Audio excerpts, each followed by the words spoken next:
Hey team, how are we doing? Today I'm going to give you a little tutorial on how I set up the Fujifilm version of the Seafrogs water housing. I'll just run you through exactly what I do to get it prepared for going in the water.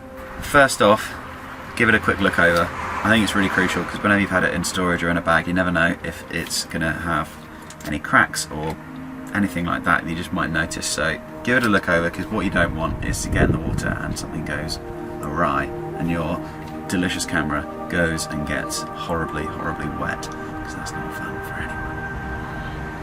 anyone. Yeah, so quick look over. Then I tend to open up, open.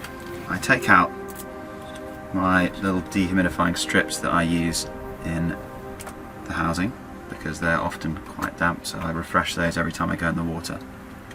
I'll go into those in a second, and I will put a link in the description below for those, because I think they're really useful and do work quite a lot. So then, if the ring is in for the 1855 for the Fujifilm, the zoom adapter, take that out, get my little air blur, and just give a good old blow out on the inside here. So what you don't want is dust on the lens at the front, and it's quite difficult to get to once you've got your camera in there. So give it a nice good clean over the whole thing. Clean the back door as well.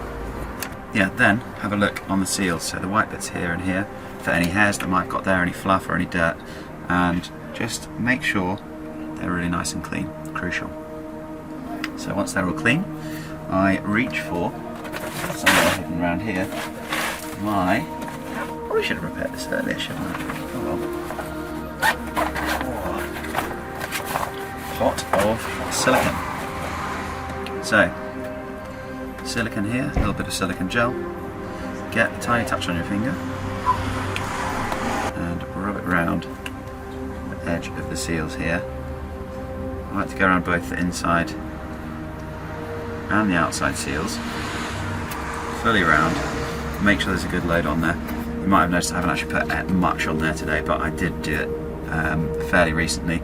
I don't tend to do it every time, but I think most times is probably worth doing, so you do have that like nice sticky seal and you close up the housing.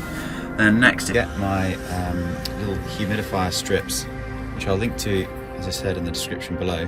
So I put two of these in. Put one just down the side here, slip it in, and I put another just down here behind the water sensor.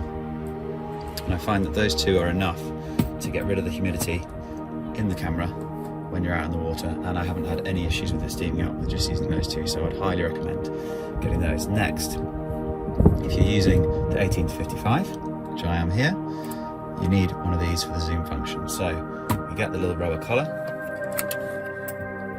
place it in, making sure that the tabs are aligned, and then when you twist the zoom, you can see that it moves, so it's ready to go.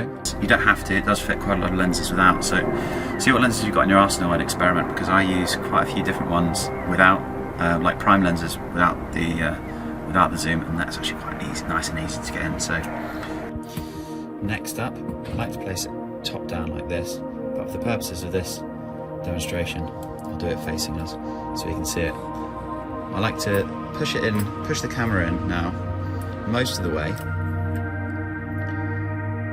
and then just make sure that all your tabs are aligned at the top here, so that when you do push it in all the way, everything is in place so that the functions work when you're in the water. So from here, we close the top. I like to close the black one first, and close two bases, base in the top, and then crucially, before I do anything else, check that I can switch it on. Sometimes if you've got it on a certain display mode, it's not going to show through the back, so you might even realize it's on LCD only, therefore you can definitely see it's on. And the next crucial thing to do is to check that you can take a photo, because if you can't take a photo, it's not going to work in the water. So yeah, photo is taken, I can switch it off because I know it now switches on and off and takes photos, so essentially it's ready to go in the ocean. What I like to do next is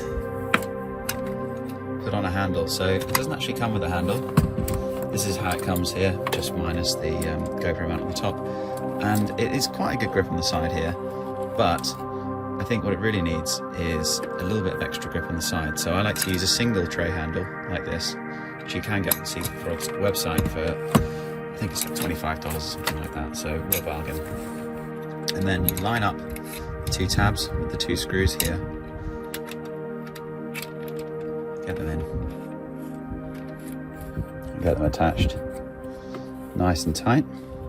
Good thing is as well, it stops that bottom tab coming undone when you've got a tray handle. Not that it ever has come undone, but for some reason that seems like a nice peace of mind in my head. So then, when you're wandering around and you're in the sea, you've got a really, really strong handle. And I tend to swim with the camera in my left hand so that when I'm diving under, I can just sort of push that and forwards under the waves when I'm surfing out back.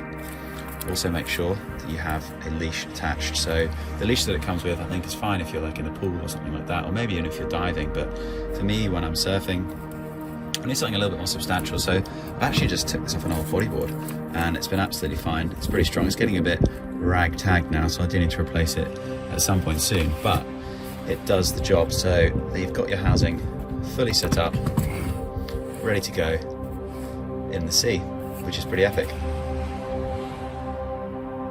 Thanks for watching that one, team. I really hope you got some useful hints and tips there. Please like and subscribe, and I'll catch you on the next video.